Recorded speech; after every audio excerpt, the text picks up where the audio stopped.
A graça e a paz do Senhor Jesus. Amém, irmãos?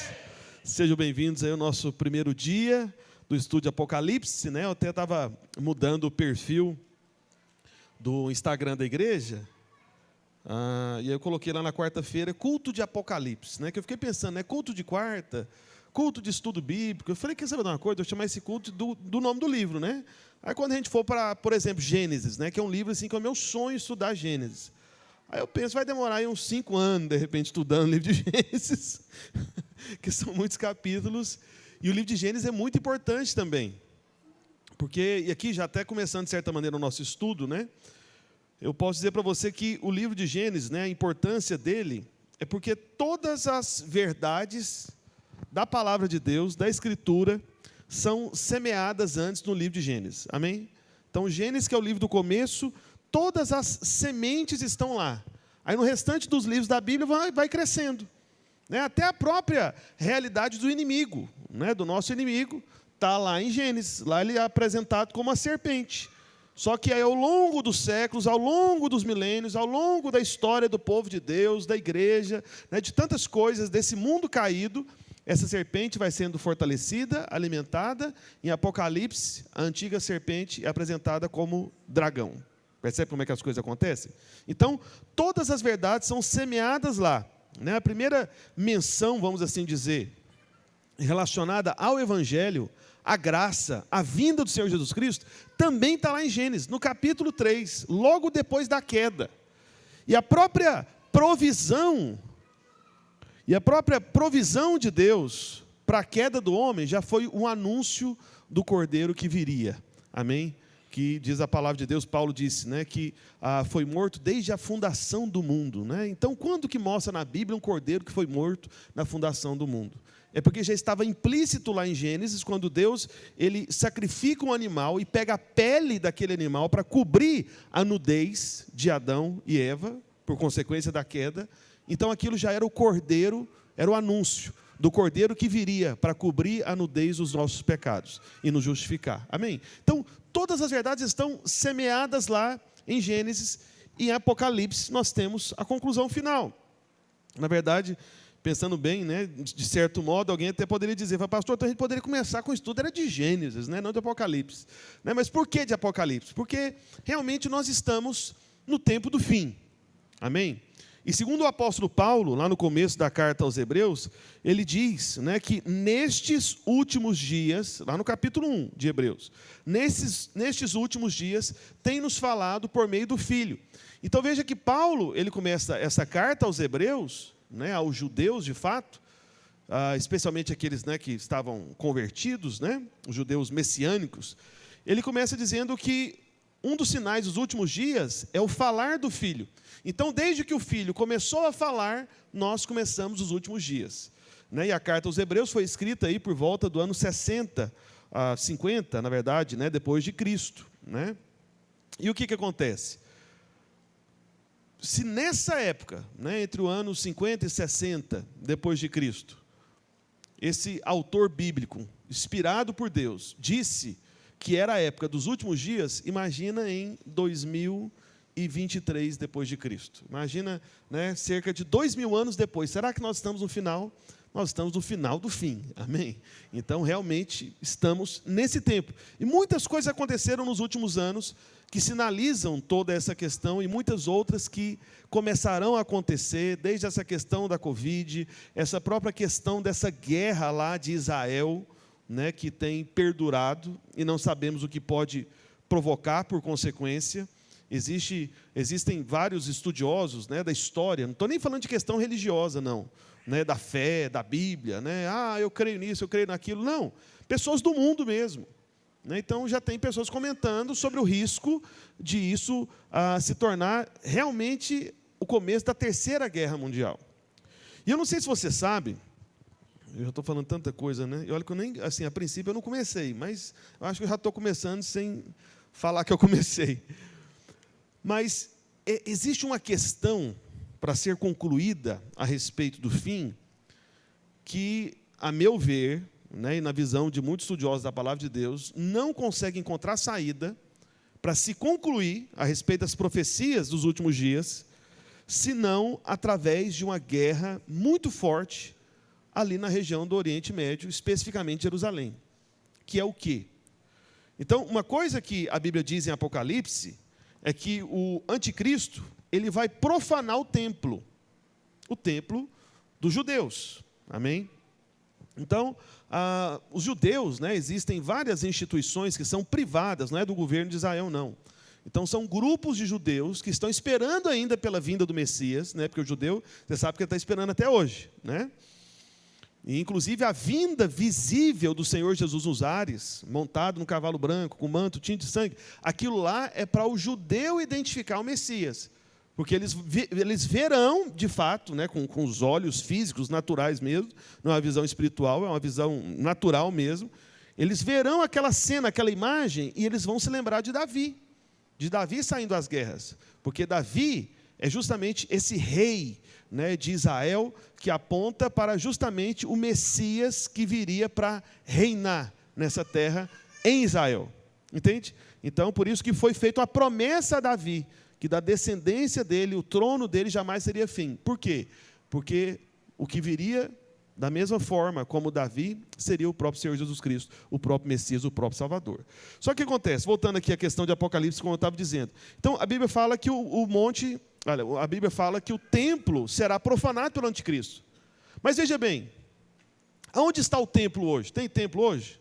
Não tem nada a ver com aquele lá de São Paulo, né? Lá aquele do pessoal lá.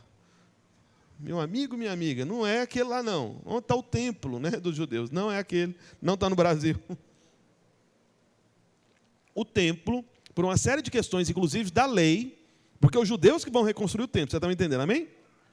Porque eles precisam do templo. Nós, da Nova Aliança, somos o templo, amém? Mas o judeu, ele precisa do templo, precisa. E aí depois pode pesquisar isso que eu vou te falar na internet. Tem uma instituição privada, né, particular lá em Israel, chamada Instituto do Templo. E eles já começaram a construir vários elementos de acordo com as regras da lei, vamos assim dizer, de acordo com as instruções de como o templo deveria ser construído e como Salomão construiu. Uma das coisas, né, que... Bem, eu não vou entrar nesse detalhe, porque eu preciso falar outras coisas aqui. Deixa eu ir mais rápido aqui na minha introdução. Só que o que acontece? Onde que eu quero chegar? Só tem um muro das lamentações, ou seja, um muro, não é o templo, é o que sobrou. Né? Então, teve um primeiro, né, de Salomão, aí teve um segundo, que foi um pouco menor, um protótipo. Então, agora, a expectativa é que o terceiro templo seja erguido. E já está sendo tudo preparado para esse terceiro templo. Só que o detalhe, o templo não pode ser construído em qualquer lugar.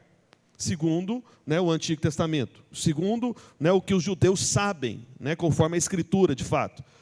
Tem um lugar certo, que é onde, né, é o chamado Monte do Templo, né, que seria o Monte Moriá, que seria o monte onde Abraão foi testado para oferecer o seu filho como sacrifício, e Deus, de fato, como pai, ou seja, como se fosse Abraão, ele sim sacrificou o seu próprio filho. Você está me entendendo? Porque Abraão estava representando Deus, o Pai, e o seu filho, o filho da promessa, o filho prometido, representando o Senhor Jesus Cristo. Porque o Senhor Jesus Cristo é o Filho prometido, é o Messias prometido. Então, aquela cena de Abraão quase sacrificando o próprio filho, na verdade, é a cena de Deus, o Pai, colocando Cristo Jesus na cruz do Calvário.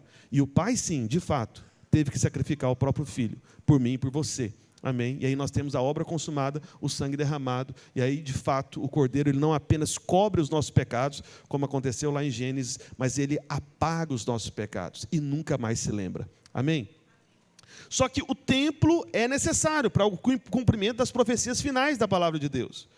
A questão é, o que tem lá nesse local onde tem que ser o templo, que foi instruído o templo? Lá tem uma mesquita muçulmana. Entende? Então, tem tipo um domo lá. Judeus são proibidos de entrar lá. Cristãos são proibidos de entrar lá. É uma grande construção. É uma mesquita importantíssima, né, para os muçulmanos. Tem toda uma explicação histórica de como chegou a esse ponto. Só estou resumindo bastante aqui para você. Aí imagina, para construir esse terceiro templo, né, que a Bíblia diz em Apocalipse que o anticristo, né, que a gente chama de anticristo, vai profanar, tem que ser no lugar que tem uma mesquita. Aí, honestamente, irmãos, conhecendo o relacionamento entre o povo de Israel e o povo palestino, vai ser tudo na diplomacia, tudo conversado, vai comprar ali o pedaço, o território, vai ser assim na amizade que isso vai acontecer. O que você acha? Você está vendo na televisão, né? O que você acha, na verdade, acontecendo? Já. Entendeu, irmãos? Então, a coisa... A gente não gosta de guerra, nem pensa que deveríamos gostar de guerra. Mas, o que eu vou dizer não é o que eu prefiro. Mas não tem outro cenário, de acordo com a palavra de Deus, um final dos tempos. Então, a coisa naquela região lá, irmãos, vai piorar bastante. Se não for agora, por meio dessa guerra, virá uma outra. E o que vai acontecer? Israel vai tomar para si o monte do templo, destruir aquela mesquita, e isso não tem como ser discreto, o mundo inteiro vai saber. Imagina Israel demolindo uma mesquita, que é o centro da disputa ali do território. Porque o muçulmano, ele fala que eles que são os filhos de Abraão, de fato. Você está me entendendo? A coisa é complicada, então eles não aceitam isso. Então, isso vai ser na base da guerra, de morte, de muito sangue derramado. Então, vai ter que tomar aquela parte do território, e não tem como ser de outra forma, senão a guerra. E mesmo que alguém fale, pastor, mas será que não tem nenhum país? Né? Será que a ONU não pode se posicionar? Irmãos, deixa eu... Escreva o que eu vou dizer e observe sempre, enquanto você estiver aqui, antes de Jesus voltar. A ONU sempre é contra Israel. Você está me entendendo? A única organização, vamos assim dizer, rica e poderosa, que é a favor de Israel, é um país chamado Estados Unidos da América. Entendeu? Só. O resto, o mundo inteiro, normalmente é contra. Até as grandes potências da Europa, eles ficam oscilando, né? Tudo depende do momento. Mas os Estados Unidos não, é o único que está sempre do lado de Israel. Então, irmãos, e eu não sei se você viu, um porta-aviões enorme, que é o maior do planeta Terra, dos Estados Unidos, né? Sendo direcionado, já está atracado lá na região. É um negócio gigantesco, né? Que só os Estados Unidos têm. Nenhum país tem condição de ter um negócio desse, nem construir, nem tem dinheiro para isso. E por que, por causa de uma, entre aspas, guerrinha pequena, né, o governo americano manda esse porta-aviões para lá? Que é tipo assim, é muito grande, a gente não tem noção das dimensões. Então, estou dizendo tudo isso para você só para te ajudar a entender como as coisas acontecem.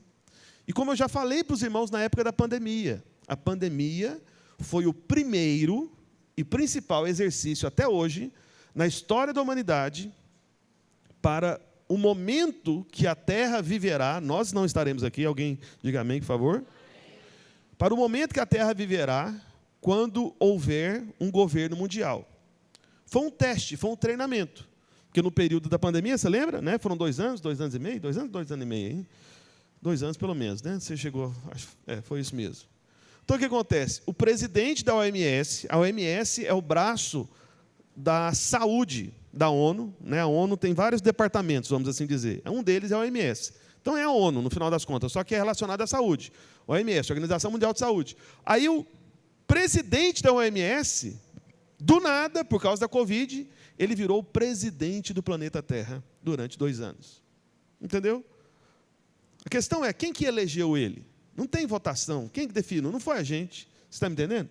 Então, o cara se tornou autoridade no mundo durante 2 anos. O que o presidente da OMS, que é o mesmo até hoje, o nome dele é Tedros alguma coisa, eu esqueci o sobrenome dele, ele falava uma coisa, aí pronto. Não, o presidente da OMS falou. Aí fazia no Brasil, fazia nos Estados Unidos, fazia na Alemanha, fazia na África, fazia em qualquer tipo de país. Se fosse país rico, mais pobre, né, qualquer tipo de país, todo mundo se dobrava. Fala, não, sim, senhor presidente do planeta Terra, né, em nome da OMS e da ONU, fala que nós faremos.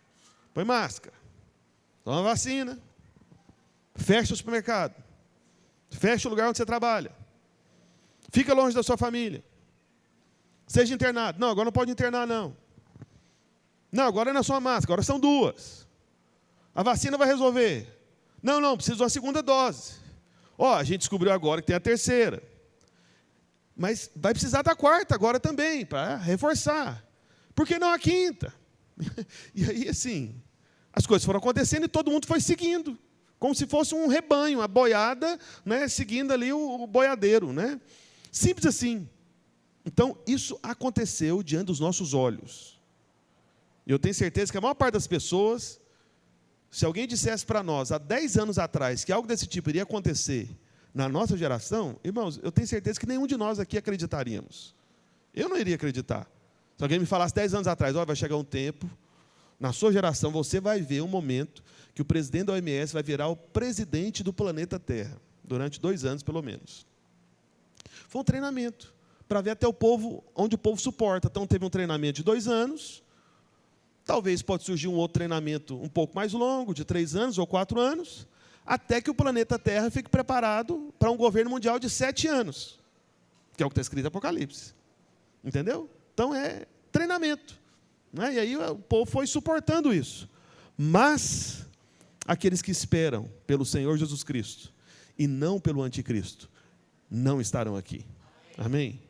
Então, antes de mais nada, né, no começo aqui, já dando uma introdução, porque hoje eu quero te falar só uma introdução, mas eu não cheguei na introdução que eu planejei.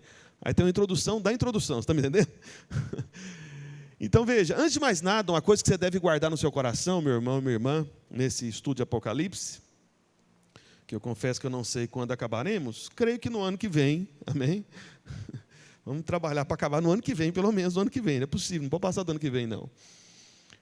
A primeira coisa que você precisa entender sobre Apocalipse, você não deve se tornar como aqueles irmãos, que infelizmente me parece ser a maioria dos cristãos evangélicos, que parece que eles estão muito mais esperando a vinda do anticristo, né, do que a vinda do próprio Senhor Jesus Cristo. Você está me entendendo? Então, as pessoas estão sempre assim, em pânico, amedrontadas, apavoradas, mas você vai entender, desde já, que esse nem é o propósito do livro de Apocalipse, no sentido de causar pânico, medo, receio, desespero. Não! Você vai ver nos primeiros versos aqui do livro de Apocalipse, é impressionante como que está claro que não era essa a expectativa do Senhor, né, quando esse livro foi revelado ao apóstolo João, quando ele estava preso na ilha de Pátimos. Mas, vamos então já ler o início aqui, Apocalipse capítulo 1, do verso 1 ao 3, por favor. Apocalipse capítulo 1, do verso 1 ao 3. Está escrito: revelação de Jesus Cristo, que Deus lhe deu para mostrar aos seus servos as coisas que em breve devem acontecer. E que ele, enviando por intermédio do seu anjo, notificou ao seu servo João, o qual atestou a palavra de Deus e o testemunho de Jesus Cristo, quanto a tudo o que viu. Bem-aventurados aqueles que leem e aqueles que ouvem as palavras da profecia e guardam as coisas nelas escritas, pois o tempo está próximo. Amém? Vamos orar ao Senhor por um instante, sentado como você está. Peça para que o Senhor possa falar com você, amém, a respeito desse livro tão importante, especialmente para esse tempo que nós vivemos. Amém? Vamos orar. Pai, no nome de Jesus, nós invocamos o Teu nome, Senhor, mais uma vez, nesse lugar, como igreja, como irmãos reunidos, ó Pai, debruçados diante de Ti e da Tua palavra. Pedimos, ó Pai, para que o Teu Santo Espírito, ó Deus, possa trazer justamente aquilo que é o nome desse livro, Apocalipse, que é revelação. Por isso, revela o Senhor, abra os nossos olhos, ó Pai, aonde chegar essa mensagem, ó Deus, o áudio dessas ministrações, ó Deus, que possa produzir, ó Pai, essa mudança, essa transformação, olhos abertos, ó Deus, e uma expectativa a respeito da volta do Senhor, o anseio para que o Senhor venha, ó Deus, que o Senhor possa trazer, ó Deus, conforto, segurança, ó Deus, ao coração de todos aqueles que ouvirem essa mensagem, ó Pai, porque esse que é o propósito do Senhor, não é para termos medo, não é para ficarmos apreensivos, inseguros, mas para estarmos seguros em Ti, esperando pelo Senhor, como aquelas noivas que estavam atentas e preparadas pela vinda do noivo. Por isso, ó Pai, em nome de Jesus, nesse primeiro dia, nesse início desse estudo, desde já nós declaramos: Maranata, ora vem Senhor Jesus. Aleluia. Amém, meus irmãos? Agora, olha, veja esse texto, nós vamos ler aqui numa outra versão, coloque aí, por favor, na NTLH. Nós lemos os 3 primeiros versos de Apocalipse 1. Agora vamos ver na NTLH, que aí fica mais claro, fácil de entender. Olha como é que está na nova tradução da linguagem de hoje. Está escrito: neste livro estão escritas as coisas que Jesus revelou. Está vendo? É um livro de revelação. É isso que significa Apocalipse. Amém? Então, normalmente, as pessoas pegam o livro de Apocalipse para falar de algo oculto, escondido, mistério. Não! Mas a própria palavra Apocalipse significa isso, revelação. E aí, o primeiro verso está dizendo, neste livro estão escritas as coisas que Jesus Cristo revelou. Ele revelou. Ele não escondeu, ele revelou. Ele deixou evidente. Não é igual antigamente, não sei quem é dessa época, quando tirava foto, né? Não era essa coisa de você tirar foto e já ver na hora o resultado da foto ali no aparelho, numa tela, coisa do tipo. Não, não, meu irmão. Tinha um filme. Quem lembra dessa época? E aí? Né? Tinha um filmezinho assim meio escuro, com a cor meio marrom, com bege, sei lá, alguma coisa assim.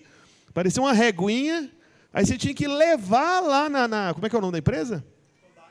Kodak. Kodak era a marca mais forte, né? Mas como é que é o nome desse tipo de empresa? Eu nem sei como é que é. Fujifilm era outra marca também. Enfim, essas empresas aí que os irmãos falaram, como é que é? Alguém lembra do nome ou não? Não, só tem jovens desse lado aqui, entendi. Não é o meu caso, não é o meu caso. Mas, enfim, essas empresas de fotografia, Kodak, Fujifilm, o que mais? Essas coisas aí, né? E aí, irmãos, aí você esperava, porque você levava os filmes, tinha um rolozinho dentro da máquina, né? Aí você levava o rolozinho lá, dava para eles, aí eles revelavam a fotografia. Aí você ia ter a revelação da foto, entendeu? Então você tirava ali a foto, só que você não sabia como é que estava. Só que quando o filme, né, passava lá pelo processo lá da revelação da foto, aí você pegava a foto e você enxergava a revelação daquele filme. Você está me entendendo? Então, revelação é justamente isso. É antes você não saber como era, e agora você descobrir como de fato é. É a revelação. Revelação da fotografia, revelação do Senhor Jesus. Apocalipse é revelação. Amém? É revelação. Não é algo escondido, mas vamos continuar, verso 2. Aliás, não terminou o verso 1 não, né? Vamos lá. Deus lhe deu esta revelação, está vendo? Foi dada uma revelação, para mostrar aos seus servos o que precisa acontecer logo. Então foi para mostrar, não foi para esconder. Porque revelação é para mostrar, revelação não é para esconder. Amém? Está escrito aí, você está acompanhando ali no verso 1? Para mostrar aos seus servos o que precisa acontecer. Cristo enviou o seu anjo para que por meio dele o seu servo João soubesse dessas coisas. Verso 2, João contou tudo o que viu, e aqui está o que ele contou a respeito da mensagem de Deus e da verdade revelada por Jesus Cristo. Aleluia. Agora, olha só que maravilha o verso 3, nessa versão, na NTLH. Vamos ler juntos, a uma só voz, bem forte? Vamos lá? Feliz quem lê este livro. E felizes aqueles que ouvem as palavras desta mensagem profética e obedecem ao que está escrito neste livro, pois está perto o tempo em que todas essas coisas acontecerão. Aleluia! Você está vendo? A promessa é de felicidade. Felicidade. O que na versão visualizada está dizendo bem-aventurado. Então é felicidade. Então são felizes. Então, quer dizer uma coisa para você, meu irmão, minha irmã, você que veio para o estudo de Apocalipse, espero que você continue vindo. Meu irmão, se você quiser saber, pastor, conta para mim alguma coisa que pode me deixar mais feliz. Apocalipse, você tem que vir toda quarta-feira aqui, para ser cada vez mais feliz. E deixar o seu pastor feliz também, que eu vou ficar feliz de te ver aqui.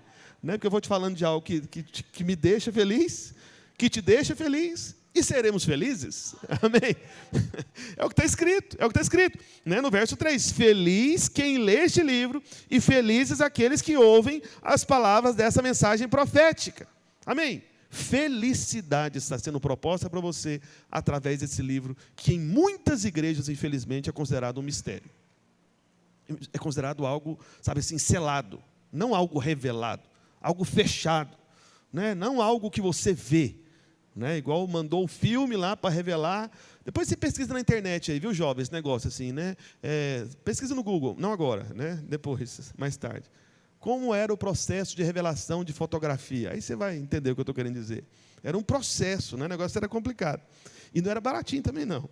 Mas, enfim, porque muita gente guardava só o filme, porque não tinha o dinheiro para revelar todas as fotos, né? Quem passou por essa fase aí também, pessoal? Oxi, eu lembro na casa de manhã, tinha uma pilha do filme lá. Falei, mãe, mas precisa revelar. Falei, oxe, menina, espera aí, já revelou muito, né? Deixa ir para depois. É caro, né? Eu lembro dessa conversa. Mas veja, então, está revelado. Né? E só para ilustrar, uma coisa que eu vi. Um dos pastores, né? Que obviamente eu não vou falar o nome, um dos pastores dos maiores ministérios aí do Brasil, essa turma da televisão, né? Tem uns 3 maiores aí, um dos 3, né? Pessoal famoso aí. Aí, ele estava lá no evento e tudo, alguém fez uma pergunta para ele. Aquela coisa de fazer pergunta para o pastor, né? Inclusive, tem alguns irmãos pegando meu pé, só que eu não sei nem mexer com isso. De responder pergunta lá no Instagram, né? A Ludmila vai me ajudar a fazer isso aí, porque eu nem sei como é que faz aquilo. Mas, enfim, né? Quero até ver como é que vai ser. Acho que vai ser divertido. Talvez frustrante para muitos também, dependendo quando ouvir minhas respostas, né? Mas, enfim. Aí perguntaram para esse pastor, um desses mega ministérios do Brasil aí. Famosão e tudo. Grande, muito grande. Aí perguntaram alguma coisa para ele sobre Apocalipse. Eu não lembro exatamente a pergunta. Mas eu vi isso, está me entendendo? Foi alguém que me disse tudo. Eu vi o vídeo do fato acontecendo. Aí o pastor olhou, deu uma rodeada assim, sabe quando a pessoa assim está sem rumo para responder? Aí de repente rasgou o verbo, foi abrir o coração. Falou, irmão, vou falar uma coisa para vocês aqui. Eu confesso que eu nem sei direito por que esse livro Apocalipse está na Bíblia. Por mim, aí você tinha que estudar outras coisas e tudo e tal, não sei o quê. Próxima pergunta, e não respondeu não, e falou uma loucura dessa. Eu falei, gente, o que é isso? Como é que um pastor... Sabe, irmãos, ovelhas têm direito de dar essa resposta. Pastor não tem. O cara virou pastor, ele perdeu o direito de dar esse tipo de resposta. Passou essa vergonha. E ele passou em rede nacional, irmãos. Na frente de muita gente. Enfim, é um livro de revelação. Amém? Não algo oculto.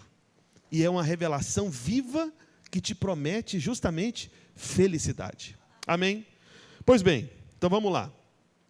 Dentre os livros da Bíblia, né, eu falei alguma coisa aqui sobre Gênesis e tem uma razão para isso também. Eu posso dizer que Gênesis e Apocalipse, né, especialmente os dois, Gênesis e Apocalipse, são os mais hostilizados. São aqueles livros que as pessoas assim, mais acabam falando coisas absurdas como essa que eu acabei de dizer sobre Apocalipse. Então, Gênesis, ele é o livro normalmente mais desacreditado e será cada vez mais ainda.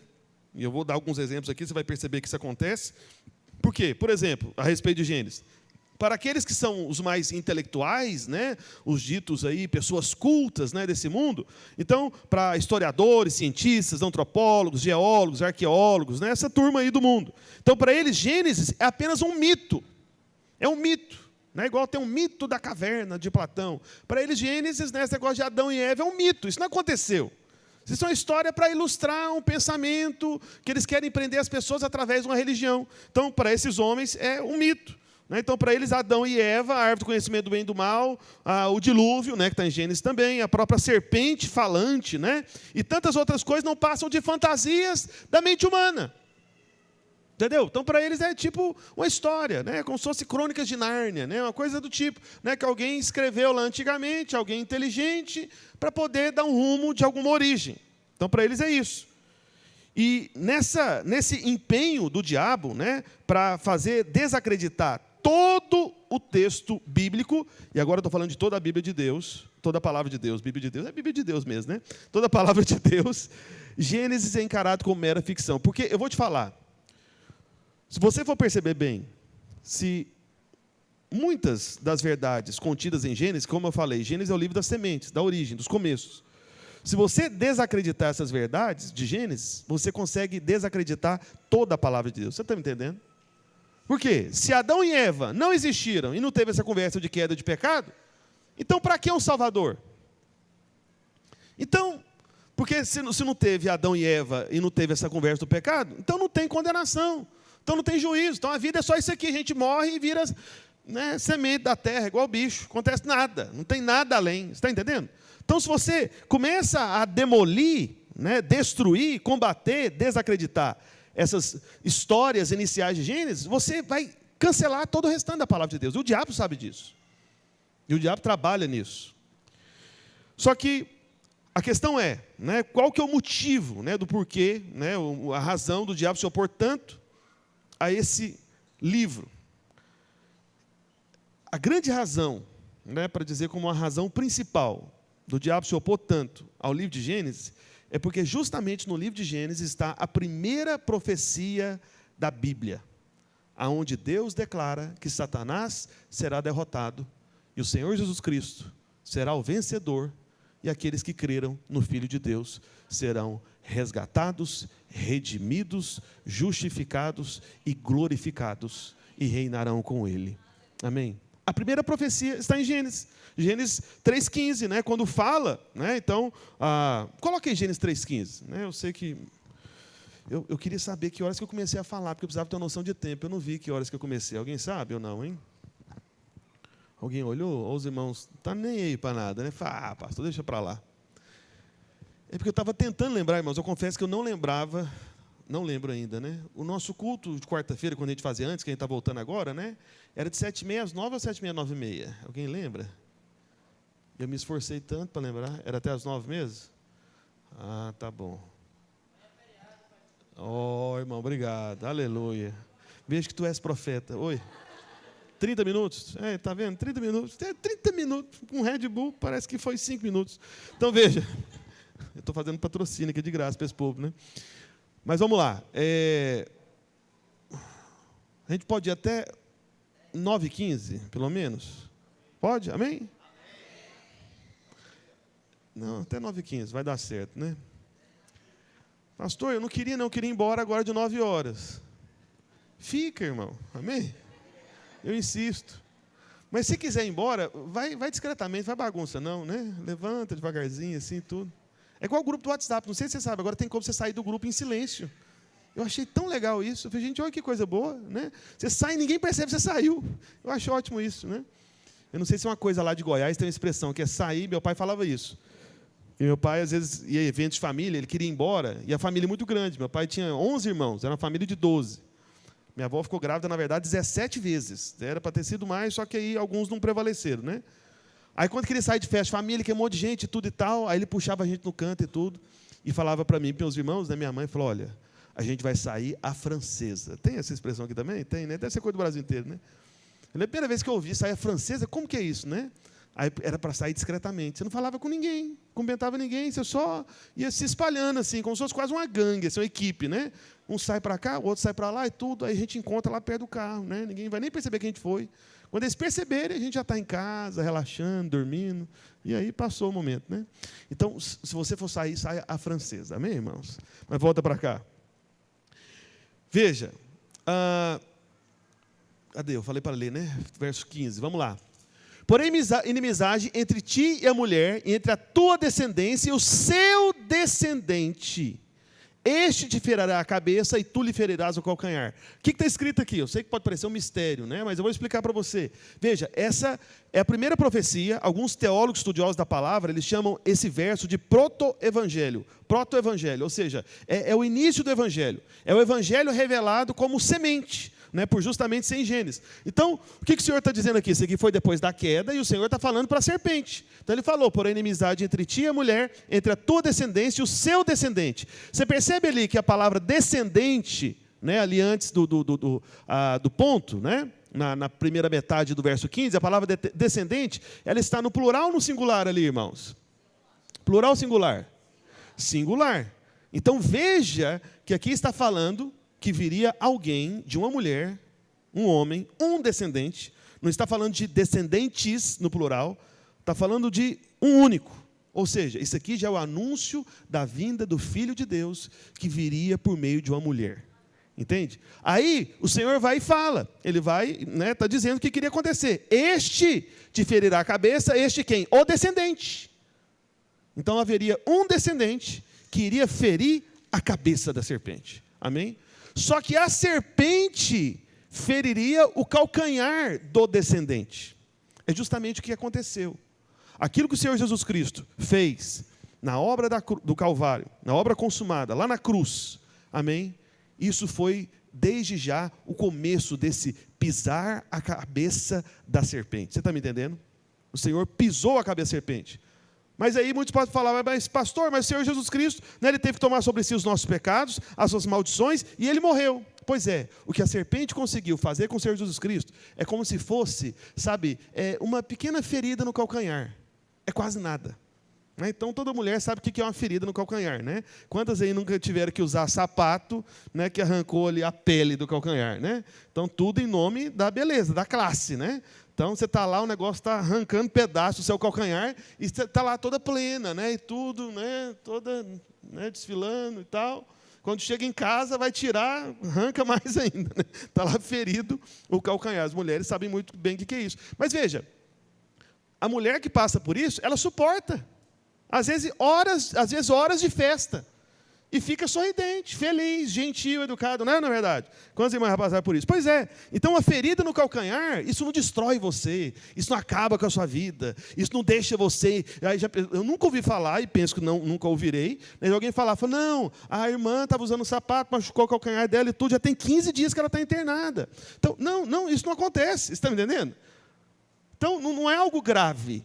Né? Incomoda, dói, mas não é algo que vai paralisar a sua vida. Né? Eu tenho certeza que nenhuma irmã que trabalha, de repente, mandou uma mensagem no outro dia para o chefe, o patrão falou, olha, chefe, patrão, é o seguinte, eu estava numa festa, aí o sapato machucou meu calcanhar, então preciso de um atestado, né, de 30 dias para me recuperar, né, da ferida no calcanhar. Você vai receber um atestado definitivo, quero te dizer, viu? Vai ser só de 30 dias. Você fala, não, já está resolvido, nunca mais volte, tá? Perdeu o emprego. Né? Então, veja, irmãos, eu estou exagerando isso para você, só para você entender o que a serpente conseguiu fazer com o descendente que é Cristo? Nada. Mas o descendente que é Cristo pisou a cabeça da serpente na cruz do Calvário. Aquilo foi o começo, porque vai continuar, porque Paulo ele vai e fala em Romanos, né, que em breve nós mesmos seremos os instrumentos do Senhor, né, esmagaremos a Satanás debaixo dos nossos pés. Entende? Por que debaixo dos nossos pés? Porque eu quero te lembrar, meu irmão, que a igreja é o corpo de Cristo. Os pés de Cristo, nós somos parte desses pés. Por isso que o Senhor nos usa justamente para sermos a vitória de Cristo sobre a serpente, que é o diabo, nesse mundo. Amém? Então, essa é a verdadeira batalha. Então, eu preciso até parar, porque, irmãos, nesse verso aqui tem tanta coisa que a gente pode falar a respeito do Evangelho, a respeito da obra do Calvário, a respeito da vitória sobre a serpente, a respeito daquilo que Cristo sofreu, né, e a respeito de como que Cristo age, inclusive hoje, pisando a cabeça da serpente, por meio da igreja, por meio dos vencedores. Percebe? Está tudo escrito ali. Então, por isso que o diabo quer desacreditar. Ele quer tirar, sabe, do coração das pessoas a possibilidade de crer nessa profecia, de crer nessa mensagem, de crer no Evangelho, de crer na vitória sobre o diabo, de crer na autoridade que o Senhor nos deu. Porque o Senhor Jesus Cristo, ele diz para os discípulos, eis aí vos dei autoridade para pisardes o quê? Serpentes. Está vendo? Estava aqui em Gênesis 3:15. Percebe a riqueza da palavra de Deus? Como que tudo está entrelaçado e como que tudo é a respeito do Senhor Jesus Cristo e da mensagem do Evangelho. Amém? Então veja, o diabo ouviu essa profecia, porque ele estava lá, serpente, você entendeu a história, né? Então ele sabe que o Senhor não pode mentir e que o que o Senhor disse vai se cumprir, porque o Senhor é soberano, reina absoluto sobre todas as coisas. Então, desse modo, o diabo, ele sabe que pouco tempo lhe resta, conforme está escrito lá em Apocalipse 12. Pouco tempo lhe resta. A respeito do diabo, está escrito. Pouco tempo lhe resta. Ele sabe. Amém? E, só que isso é a guerra contra o livro de Gênesis, que é muito importante. Mas existe uma outra guerra contra o livro de Apocalipse, que é onde eu vou terminar de falar para a gente concluir, né, o nosso primeiro dia de ministração. Então, já com o Apocalipse, a estratégia é diferente. Então, o diabo procura mostrar o livro de Apocalipse como se fosse um livro misterioso, um livro enigmático, um livro de difícil entendimento. Não, isso é um livro somente para os eruditos, para os catedráticos, para as pessoas muito cultas, para os grandes estudiosos. Então, essa aqui é a estratégia do diabo para com o livro de Apocalipse. Entende? Então, o inimigo quer fazer com que todos acreditem que Apocalipse é justamente isso que o pregador lá do grande ministério, de um dos 3 maiores ministérios, os mais ricos e poderosos, e na televisão aí do Brasil, disse. Então, esse sujeito, né, não estou dizendo que esse sujeito é do diabo não, viu, irmãos? Mas ele foi boca do diabo quando ele falou isso para a congregação dele, a respeito do livro de Apocalipse. Está me entendendo? Ele seguiu, o tal pastor seguiu justamente essa ideia, que é a estratégia do diabo. Transmitir essa ideia sobre o livro de Apocalipse. Só que, qual que é a verdade? O livro de Apocalipse é uma obra aberta diante de todo o povo de Deus, como a gente acabou de ler nos 3 primeiros versos. É aberto, é revelação, né? Então, é um livro que mostra sobre os salvos, sobre os regenerados, né? que revela. Porque a grande questão é a seguinte, meus irmãos, eu não sei se já aconteceu com você, eu acredito que já. De você, às vezes, pegar um livro para ler, de um autor antigo, que já faleceu. Em escola acontece muito isso, né? Minhas filhas estão nessa fase aí, lendo um livro, né, de gente que já tem muito tempo que já partiu dessa vida, né? Coisa da literatura brasileira. Alguns livros até meio estranhos, mas enfim, deixa para lá, isso aí já é outro assunto, né? E aí, tem momento que elas leem e fica confuso. Aí eu fico pensando, se você pega um livro complicado, se você tivesse a chance de ler esse livro com o autor do seu lado, para todas as vezes que você tiver uma dúvida, perguntar para ele, será que isso não facilitaria bastante o entendimento do livro? O que você acha, sim ou não? Pois é, eu tenho uma boa notícia para você, meu irmão. O autor do livro de Apocalipse, ele tem um endereço, ele tem um lugar onde ele mora, onde ele habita, é em você. O Espírito Santo de Deus. Entende? São profecias do Espírito do Senhor, sobre os últimos dias. Então o autor está com você. Então você não tem razão nenhuma para ficar intimidado em relação ao livro de Apocalipse, que é justamente como o nome já diz, a palavra, é revelação. Né? Em inglês, né? Não sei quantos aqui, né? Quantos? Do you speak English, né? Quantos explicam aí, né? Você está vendo que eu não falo nada de inglês, né? A Ludmila fala, mas eu não falo nada. Mas olha só, eu resolvi não estudar porque eu sabia que eu ia casar com uma mulher que sabe, né? Então eu tenho uma intérprete, assim, uma tradutora pessoal, que mora comigo, dorme comigo, é uma bênção, tá vendo? Então nunca vou passar vergonha sobre o inglês, basta ela estar junto comigo, amém? E ela prometeu que vai ficar até o fim comigo, né? Igual o Senhor, até o fim, estamos juntos. Então, em inglês, o livro de Apocalipse, como que está o nome lá em inglês? Que até é fácil você entender no português, que tem algumas palavras da língua inglesa, muitas eu quero te dizer, inclusive, que parecem com a língua portuguesa. Você quer dizer, você nunca ouviu isso, talvez, mas é verdade. Então, o livro Apocalipse em inglês, como é que é o nome? Revelation. Né? Todo mundo fala inglês agora, gostei, hein? Como é que é o nome, irmãos? Revelation. Entendi. Revelation. Que dá justamente a ideia do quê? De revelação. É algo revelado. O filme já foi enviado, foi lá para o laboratório de fotografia e agora revelou. Agora você pode ver. Você pode enxergar. O que é revelado é o que é visível, que você pode enxergar. Amém? Então, veja. Nessa batalha espiritual que o diabo vem, de fato, contra nós, não fique surpreso se quando você lê a palavra de Deus, ocorrem, às vezes, algumas certas dificuldades de concentração, né? Vem a sonolência, né? Às vezes tem irmãos que já até percebeu essa estratégia, que às vezes nem percebeu que é guerra, né? Eu falo, rapaz, como eu percebi que toda vez que eu leio a Bíblia, me dá sono, quando eu estiver sem sono, vou ler a Bíblia. Irmão, peraí, misericórdia, vamos vencer o inimigo, amém? Enfim, o inimigo, ele não quer que você compreenda a palavra, porque em Apocalipse é justamente o lugar onde se cumpre essa profecia que nós acabamos de ler de Gênesis 3:15, amém? Então isso está escrito, está determinado lá em Apocalipse 20:10, depois você pode conferir, não dá tempo de mostrar para você. Então para Deus, a condenação eterna do diabo no lago de fogo já é um fato, entendeu? E está claramente explicado, como eu acabei de dizer lá em Apocalipse 20. Só que existem outras razões ainda pelas quais o livro de Apocalipse é tão negligenciado. Então, por exemplo, não sei se você já percebeu, como que alguns se sentem incomodados com o conteúdo de Apocalipse. Né? Por que alguns se incomodam tanto com o conteúdo de Apocalipse? Vou te dar aqui algumas razões. Então, por exemplo, porque em Apocalipse, né, você tem, né, o crente sendo confrontado com a necessidade de ser fiel. Fiel ao quê? Fiel ao testemunho da mensagem, do Evangelho da Graça. Fiel na resposta da graça de Deus não ser em vão na sua vida, como diz o apóstolo Paulo. Você está me entendendo? A graça foi confiada a você para frutificar por meio de você. Não é uma obra sua, não é uma obra humana, não é isso. Mas existe um testemunho. Né? Então, em Apocalipse também fala sobre a necessidade de você perseverar. Né? Apocalipse 2:25, Apocalipse 2:10, que fala o que eu acabei de dizer antes também, fala sobre a necessidade de vigiar. Tem muito crente que não quer vigiar. Fala, não, eu estou na graça, pastor, tem que vigiar. Não, tem sim, tem Tem guerra de fato. Então isso fala na Bíblia, em Apocalipse, aliás, né, no capítulo 3, né, no verso 2, no verso 3 do Apocalipse 3, lá no verso 11 também. Então fala sobre o zelo, fala sobre o tempo da disciplina, fala sobre o próprio dia da ira. A ira do Cordeiro, que é uma coisa que muita gente fica temerosa, porque tem crente que pensa que ainda tem ira da parte de Deus sobre ele, mas não tem. A ira que era para cair sobre mim, sobre você, caiu sobre Cristo Jesus. Alguém diga amém. Então, tudo isso incomoda muitos que querem, sabe, essa vida cristã, e muitos em nome da graça, sabe, displicente.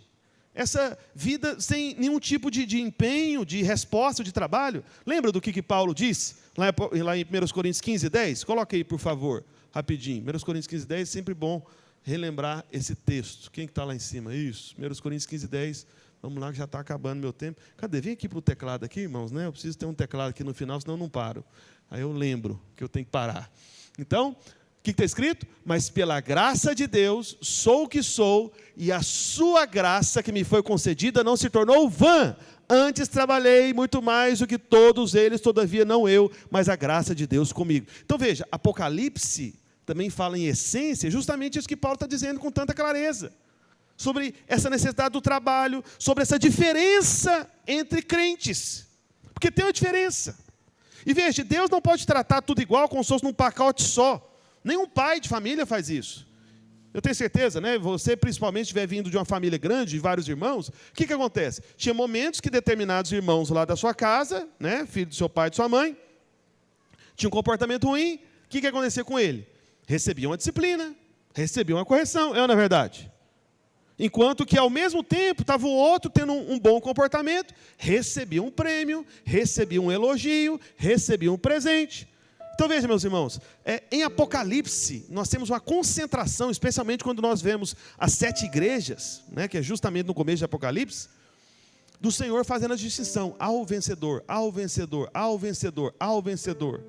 Quem são os vencedores? São aqueles que serão arrebatados, são aqueles que esperam pelo noivo. Os vencedores, eles fazem parte, sabe, daquela noiva apaixonada pelo noivo, que não está, sabe, apegada às coisas dessa vida, porque o arrebatamento é justamente essa imagem, sabe, de pessoas sendo tiradas dessa terra, não sendo arrancadas, porque é diferente. Imagina que esse vaso aqui seja um pequeno pé de manga, que foi plantado há pouco tempo, começou a erguer ali um pouquinho, né, alguns centímetros. Só que aí do lado desse pequeno pé de manga, tem um outro grande, já dando o seu fruto carregado. Aí como está na época da manga, tem algumas mangas aqui no chão, e aquele ali está começando ainda. Eu pergunto para você, se eu pegar a manga do chão, eu estou apenas tirando a manga do chão, a manga é fruto que caiu da árvore maior, amém? Se eu tirar essa manga do chão, né, que caiu dessa árvore grande, que já está dando seu fruto, eu estou tirando a manga do chão, ou estou arrancando a manga do chão? Tirando ou arrancando? Estou tirando o chão, não é isso? Você entende a diferença? Eu estou tirando. Mas se de repente eu estou no dia mal, revoltado, e para mim já basta esse pé de manga enorme dando manga, e eu olhei para aquele miudinho ali, aquele pequenininho, e fiquei sabendo uma coisa? Eu vou arrancar esse pé de manga pequeno. Aí eu vou e arranco. Eu estou, sabe, não apenas tirando, eu estou arrancando. Você percebe que é diferente, não é? Então, é uma outra forma. Eu pegar o fruto da manga, o fruto lá, a manga, ela está presa no chão, aquela que eu tirei, que caiu da árvore grande? Sim ou não? Não, não está presa. É só eu pegar para tirar, é fácil de tirar. Agora, mesmo uma pequena árvore frutífera, pequena, que lembra, um pezinho de manga pequeno que está do lado, ela tem raiz na terra, tem ou não tem? Eu vou ter, mesmo que seja uma pequena dificuldade, mas vai ser diferente de eu apenas tirar a manga que estava no chão. Uma coisa é eu tirar a manga do chão, outra coisa é eu remover aquele pé de manga já plantado. Então tirar é fácil, remover é difícil, porque precisa arrancar, tem raiz. Quem são os vencedores? É esse fruto que já alcançou a maturidade, está pronto para ser tomado, é fácil de tirar. Quem são aqueles que não fazem parte dos vencedores? são aqueles que têm muita raiz nessa terra ainda. Ele está muito preso nessa terra ainda. O Senhor não vem e arranca. Até porque seria estranho. Não, Ele quer ficar nessa terra, a raiz dele está nessa terra, então que você fique nessa terra. Mas tem um outro grupo, que já são maduros, já amadureceram no Senhor, já avançaram. E esse, meus irmãos, eu quero te lembrar que é o encargo da nossa igreja, como igreja videira, né? Nosso encargo é edificarmos o quê? Uma igreja de vencedores. Vencedores. Ou seja, de homens e mulheres que estão esperando por Cristo Jesus para serem tomados, arrebatados. Amém? Por isso, fique em pé onde você está. O livro de Apocalipse, ele desafia você a uma fé comprometida. Entende? E quando você lê sobre os vencedores, muito crente não quer ouvir falar sobre essas coisas. Fala, não, me deixa quietinho aqui, eu não quero ser um vencedor coisa nenhuma. Porque vencedor envolve trabalho, como Paulo disse. Vencedores são aqueles que não recebem a graça de Deus em vão. Amém? Uma outra razão porque muitos têm receio de ler Apocalipse é porque eles têm um equívoco sobre, o caráter completo de Deus.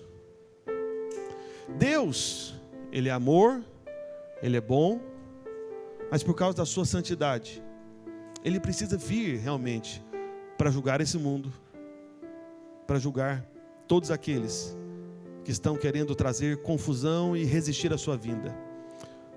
Eu não sei se você se lembra quando o Senhor Jesus disse nos evangelhos, falando a respeito, ali do final, Ele estava falando, sobre a sua própria morte. E aí de repente Ele vai falar, olha, eis aí vem o príncipe desse mundo, ele nada tem em mim. Então o Senhor Jesus estava dizendo que Satanás é o príncipe desse mundo. Então aqueles que fazem parte do domínio, do governo desse mundo, do governo mundial, que vai transparecer em breve, em poucos anos, mas nós teremos sido arrebatados. Alguém diga amém, por favor? Então eles não querem que você entenda Apocalipse, para que você não se prepare, para que você não seja um veículo da resistência. Então muita gente não quer ouvir sobre isso. Então por isso que muita gente evita a sua leitura, mas nós não estamos entre esses. Nós estamos diante desse livro da revelação, e o Senhor vai nos revelar mais e mais, e fortalecer, renovar, restaurar esse anseio, para sermos parte desses vencedores, que amam a sua vinda. Amém? A vinda do Senhor Jesus Cristo. Amém? Por isso, deixa eu orar por você, para nós encerrarmos nesse primeiro dia do nosso estudo de Apocalipse. Pai, no nome de Jesus, eu quero abençoar a vida dos teus filhos que vieram aqui. Ó Pai, todos aqueles que vão ouvir essa mensagem. Pai, que o Senhor possa trazer ao coração dos teus filhos alegria, felicidade. Ó Deus, por saber a respeito, ó Deus, de toda a história, de todo o plano que o Senhor tem, de todo o cenário que está sendo armado, mas que está debaixo do teu governo, está debaixo do teu controle. Por isso nós estamos seguros nas tuas mãos. Ó Pai, nós não estamos entre aqueles, ó Deus, que estão esperando pela vinda do anticristo. Nós esperamos pelo Senhor Jesus Cristo. Nós ansiamos por Ti. Por isso, ó Pai, em nome de Jesus, que a partir desse estudo, ó Deus, nas quartas-feiras, nós estejamos sendo alimentados, ó Pai, mais uma vez, com essa fome, ó Deus, com esse anseio por Ti, ó Deus, e para frutificarmos na Tua casa, na Tua obra, ó Deus, para estarmos entre aqueles crentes vencedores, que o Senhor diz sobre cada uma das 7 igrejas, ó Deus, que nós estejamos, ó Pai, com o mesmo coração e espírito de Paulo, que ansiava pela Tua vinda, ó Deus, que desejava a coroa da justiça, ó Deus, que estava preparada para Ele e que está preparado para nós e para todos aqueles que amam a Sua vinda. Por isso, ó Pai, em nome de Jesus, a uma só voz, nós declaramos hoje, diga logo após mim, diga assim: Maranata. Ora vem, Senhor Jesus. Maranata. Ora vem, Senhor Jesus. Maranata. Ora vem, Senhor Jesus. Aleluia. Diga aleluia. Dê um forte aplauso, Senhor. Amém. Glória a Deus. Deus abençoe a sua vida, meu irmão, minha irmã. Não sai sem dar um abraço, pelo menos 2 ou 3 irmãos, e falar para ele: meu irmão, prepare-se, porque a vinda do Senhor está próxima e será bem melhor do que essa vida.